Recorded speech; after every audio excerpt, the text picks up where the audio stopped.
Hey guys, it's Jane. I have got my camera set up and not shaky, and I can actually still see my hands.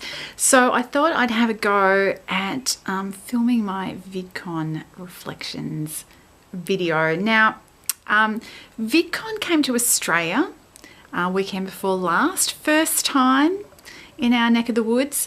First time I'd ever been to this sort of convention, and when they announced that they were coming, I was inexplicably excited and quickly went online and booked a ticket.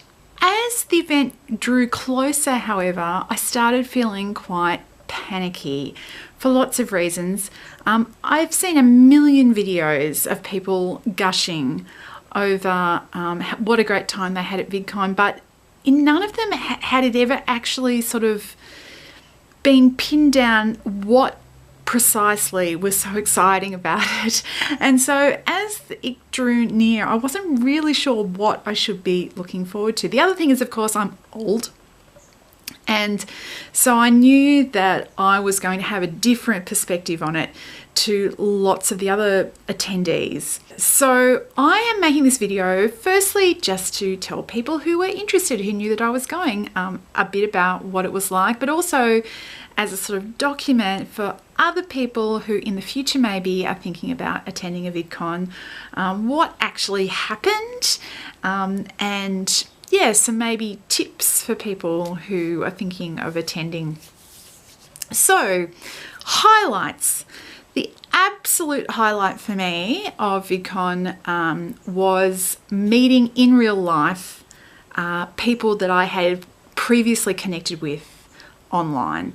So a special shout out to Kirsty, who is another Melbourne booktuber, and I almost entirely lost the plot a couple of days out, and I DM'd her on Twitter, and we exchanged phone numbers, and knowing that I had the number of somebody who was going to be there let me sleep the night before, because I was becoming really anxious. So thanks a million, Kirsty. Yeah, we had a booktuber meetup on Saturday during the day. It was quite tricky to figure out a time that wasn't going to clash with things, because of course there's an agenda going on all the time and people didn't want to miss particular things, but you know, you've got to pick a time.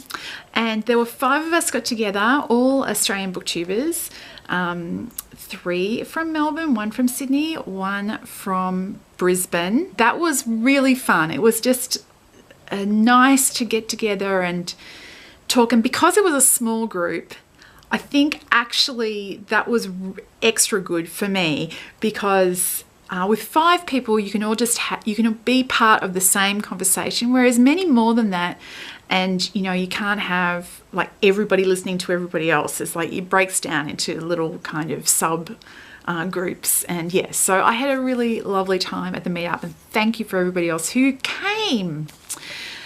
So that was the biggest highlight. Other things that were really good, parts of the presentations were quite informative. Sometimes they were really quite entertaining as well, so that was great. The other probably big thing for me was just sort of meeting people, and the sort of sideline conversations that I had with people that I would not have brushed shoulders with otherwise.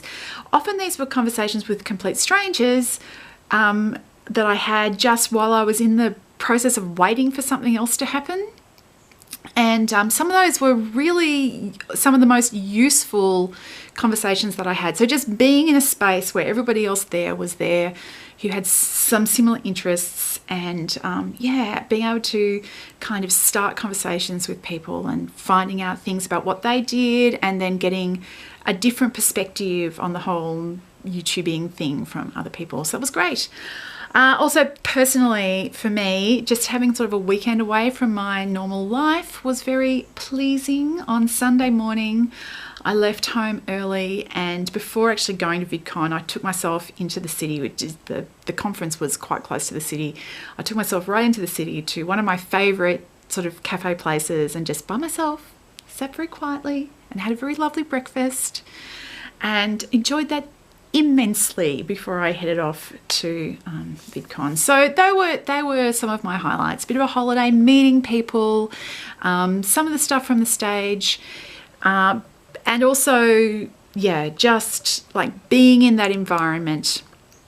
Some other reflections. One of the things that you had to decide right at the beginning when you're booking your ticket is which stream that you want to go to.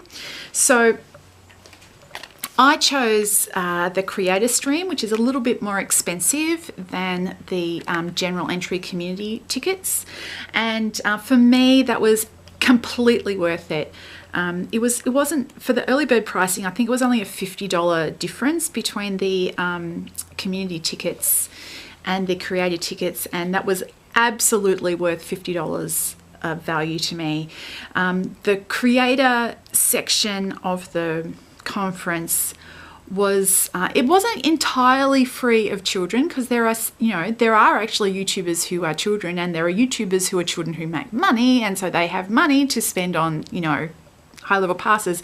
But the vast majority of the people in the creator streams were grown-ups. It had a completely different vibe. So in the community room section downstairs, there was lots more screaming teenage girls and fangirling and gushing and people signing things and all that sort of stuff, which is lovely, but it wasn't what I was there for. So for me, it was completely worth it to go for the next level up of pass. And I would say for anybody over the age of 21 who can afford it, I would suggest going that way.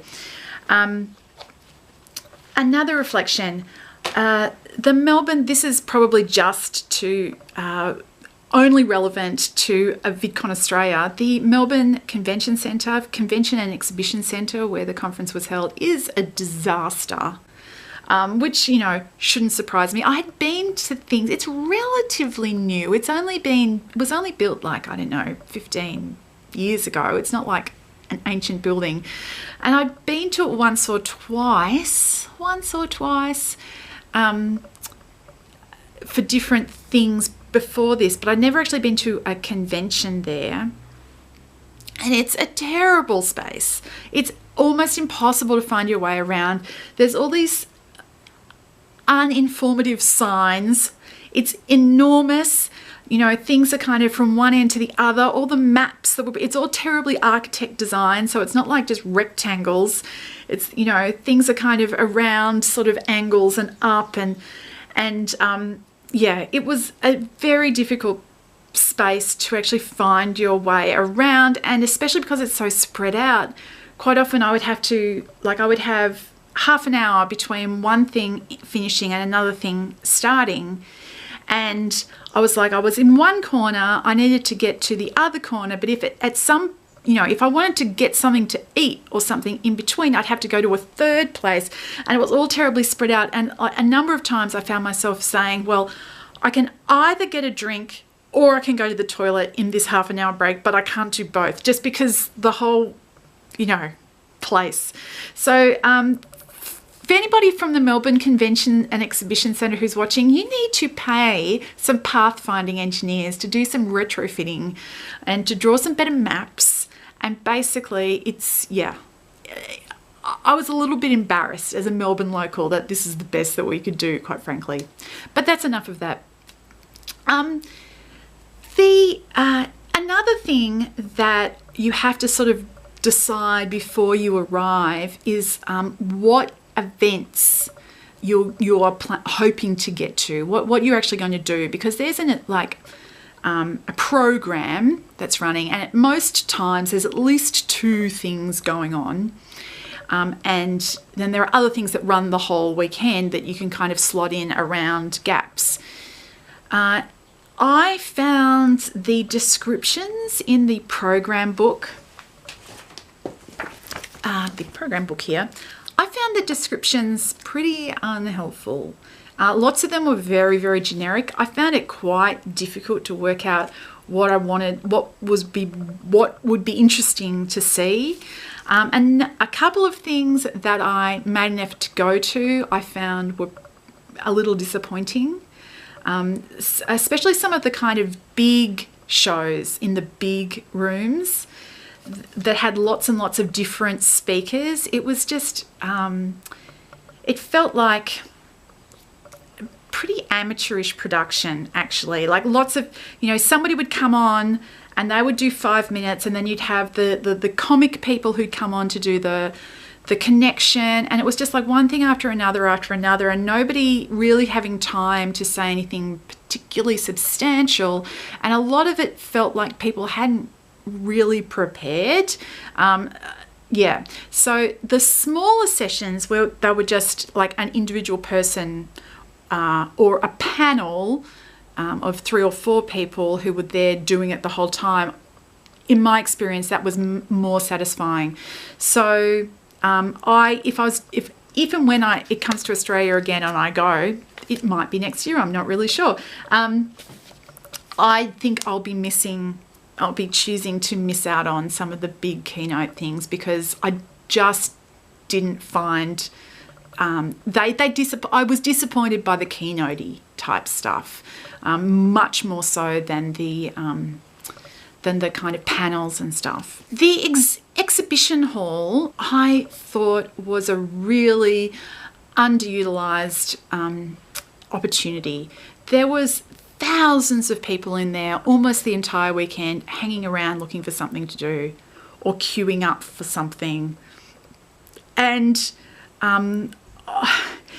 there could easily have been double the number of food outlets and all those sorts of things with, like every time you wanted to get food or drink, you had to queue.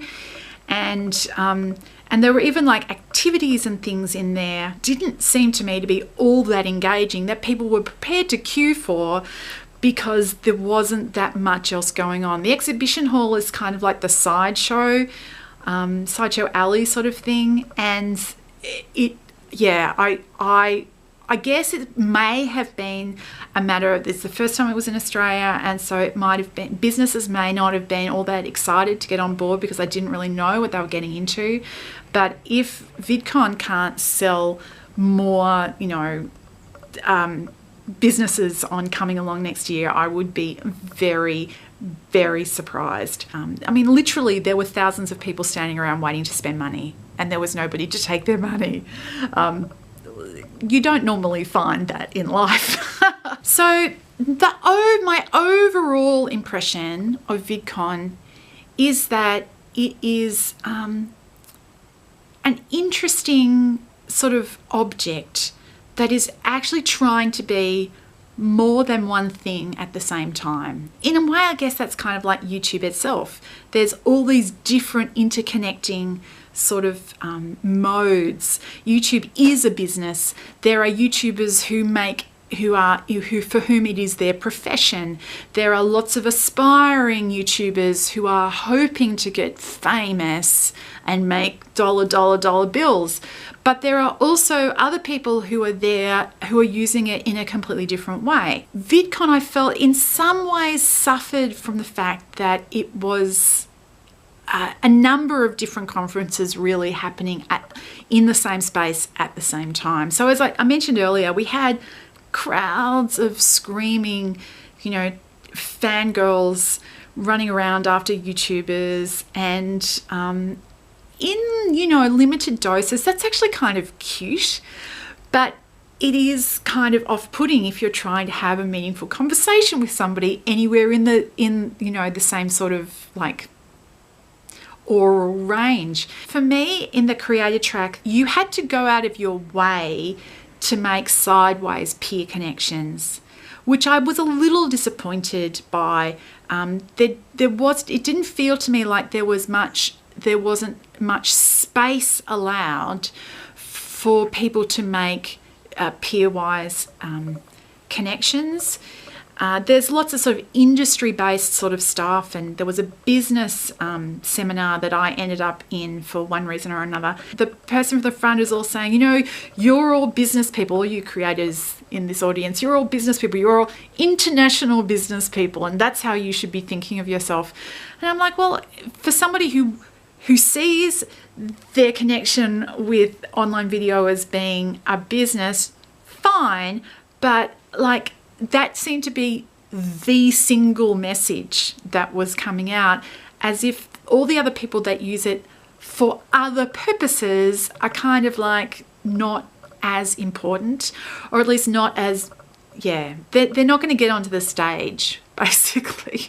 Even with all of that going on, I enjoyed it and I'm glad that I was there. I was a little disappointed that the kind of transactional nature of a certain part of online video seems to be the overarching thrust and the only kind of voice of what online video is about. So that is some of my reflections on having gone to Vidcon Australia. Apart from my badge and you know, my cute little Vidcon pen and my program guide, which I was given, woo! I brought back a couple of other souvenirs, which I'll just show you briefly. Here's my Vidcon shirt. I actually volunteered, which is a whole other story, which I'm not going to bore you with right now. But as a volunteer, I got a beautiful pink t-shirt, which says Vidcon Australia and has Tasmania there as a little YouTube play button. Very cute. The other thing that I brought home from Vidcon is a book, Grace's Guide, from Grace Helbig, The Art of Pretending to be a Grown-Up. And even though I haven't actually really done more than flick through this, it's one of the nicest memories that I have. When I was volunteering, I spent a large part of my time at the Vidcon booth, and one of the things we were doing at the Vidcon booth is we were dealing with this scavenger hunt type thing, raffle, and I spent quite a lot of time there hanging out with parents who had come along with their children and who were, you know, varying degrees of feeling put upon over the weekend, and helping them get the stickers that they needed to get entries to the raffle and whatever. And then at 5:30 on the Sunday afternoon, we drew the raffle. And one of the families who I had talked to a number of times over the course of the weekend was one of the winners, which was lovely. They won a ticket to PAX, which is the gaming conference that happens in Melbourne, which is a little bit exciting, I hope, and a whole bunch of other kind of goodies, one of which was this book. And I ran into the family at the very end of Sunday as I was leaving, and the mum came up to me and she thanked me for, you know, being helpful during the weekend, and she gave me part of their prize. So that was nice. I think I'm going to leave it there. I'm hopeful that I'm going to be back on Friday to do my traditional Friday reads. I'll have 2 weeks of books to catch up on. Oh, that might end up being a long one too. Anyway, that's it for me today. I hope you're all well, and I'll talk to you later. Bye.